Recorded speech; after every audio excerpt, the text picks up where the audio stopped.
The dance of hearts. The afternoon sunlight streamed through the tall windows of the Whitfield mansion, casting golden rectangles across the polished hardwood floors. Marcus Whitfield stood in his home office doorway, watching as his daughter Emma sat quietly in her wheelchair near the large bay window. The accident 6 months ago had changed everything, not just Emma's mobility, but the very rhythm of their lives together. Emma held her white stuffed rabbit close to her chest, the same gentle companion that had brought her comfort through countless hospital nights. Her blonde hair caught the light as she turned her head toward the sound of music drifting from somewhere in the house. Mrs. Henderson, their housekeeper, must have left the radio on in the kitchen again. "Daddy." Emma's voice was soft, almost hesitant. Marcus crossed the room and knelt beside her wheelchair, bringing himself to her eye level. "What is it, sweetheart?" Emma's blue eyes, so much like her mother's, looked up at him with a mixture of longing and uncertainty. "The music is pretty," she said, her small fingers tracing patterns on her rabbit's fur. "It makes me think of when Mommy used to dance with you in the living room." Marcus felt his throat tighten. Sarah had loved to dance, spinning around their spacious living room on quiet evenings while Emma giggled from her playpen. Those moments felt like they belonged to a different lifetime now, before the illness that took Sarah, before the car accident that had left Emma paralyzed from the waist down. "I remember," Marcus said quietly, reaching out to smooth a strand of hair from Emma's face. Emma was quiet for a long moment, listening to the distant melody. Then, with the courage that only children possess, she looked directly at her father and asked, "Daddy, can you teach me to dance?" The question hung in the air between them like a bridge neither of them knew how to cross.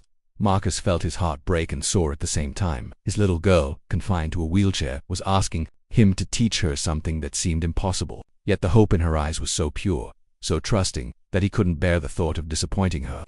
"Emma," he began carefully, "you know that your legs don't work the same way they used to." "I know," she said matter-of-factly, "but Mrs. Henderson told me that dancing isn't just about feet. She said it's about feeling the music in your heart and letting your whole body tell a story." Marcus smiled despite the ache in his chest. Mrs. Henderson, their wise housekeeper who had been with the family for over a decade, always seemed to know exactly what to say. "Did she now?" Emma nodded eagerly. "She said Mummy used to dance even when she was sitting down sometimes, when she was tired from being sick, but the music made her happy anyway." The memory came flooding back. Sarah in her hospital bed during her final weeks, swaying gently to the songs Emma would hum for her, her hands moving gracefully through the air like she was conducting an invisible orchestra. Even then, even when walking had become impossible, Sarah had found ways to dance. "Would you like me to show you?" Marcus asked, his voice thick with emotion. Emma's face lit up with joy. "Yes, please." Marcus stood and walked over to the old stereo system built into the bookshelf. He selected a CD, one of Sarah's favorites, filled with soft jazz and gentle melodies. As the music began to play, he returned to Emma's side. "First," he said, settling into the chair beside her wheelchair, "we listen, really listen. Can you hear how the music has a heartbeat?"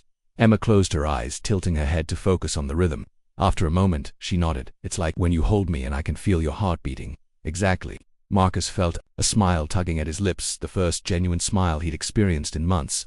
"Now, let's start with our hands." He demonstrated how to let his hands float and flow with the melody, moving them like they were painting pictures in the air.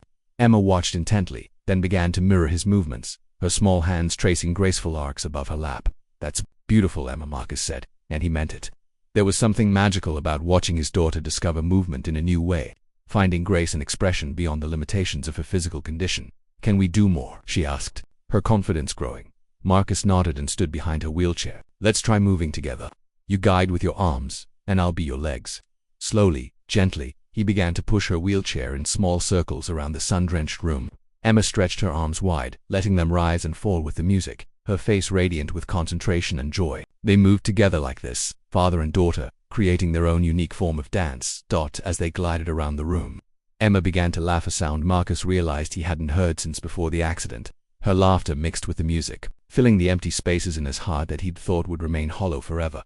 "Look, Daddy," Emma exclaimed as they completed another gentle circle. "We're flying." And they were, in a way. They were soaring above the grief and fear that had defined their lives for months, discovering that joy could still exist, that beauty could still be created, even when everything seemed broken.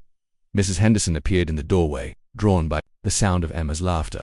She watched them with tears in her eyes, her hands clasped together as if in prayer. Marcus caught her gaze over Emma's head and saw her nod approvingly, a gesture that said everything would be all right. As the song came to an end, Marcus brought their dance to a gentle stop near the window where they had started. Emma was breathing hard from excitement, her cheeks flushed with happiness. "That was the most beautiful dance I've ever done," she announced, with the serious conviction that only a 6-year-old could possess.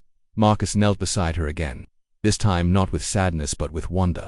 It was beautiful. "Emma, you're a natural dancer. Can we dance again tomorrow?" she asked hopefully. "Every day, if you want to," Marcus promised, and he meant it. In teaching Emma to dance, he had rediscovered something he thought he'd lost forever: the ability to find joy in small moments, to create beauty from unexpected circumstances, to move forward even when the path looked impossible. Emma hugged her rabbit tighter and looked out the window at the garden where Sarah used to tend her roses. "I think Mummy would have liked our dance," she said quietly. Marcus followed her gaze, remembering Sarah's grace, her ability to find music in everyday moments. "I know she would have loved it, sweetheart. I think she was watching us the whole time." As the afternoon light began to fade, father and daughter sat together in comfortable silence, surrounded by the lingering echo of music and the promise of many more dances to come. Marcus realized that sometimes the most profound lessons came from the smallest teachers, and that love could create its own kind of miracle, not by changing what was impossible, but by revealing new possibilities in what remained. In learning to dance with Emma, Marcus had found his way back to hope, back to joy, and back to the understanding that the most important steps in life were the ones you took together. No matter how you moved through the world,